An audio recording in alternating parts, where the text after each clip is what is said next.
Assalomu alaykum obunachilar. Charchamadinglarmi?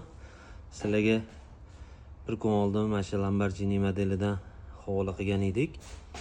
Birin-ketin o'zini klientlarini topyapti.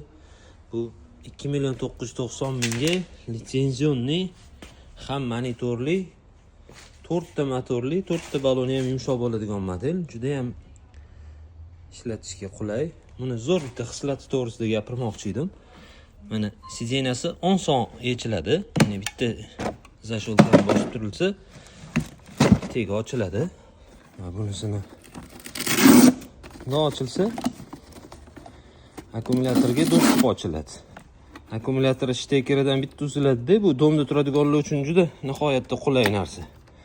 Akkumulyator shunda ko'tarib, uyga olib kirib ketib, zaryad qilsa bo'ladi. Mana zaryad qiladigan joylari bor. Ulgurib qolinglar, soni kam qoldi. Sizlarga ham nasib qilsin.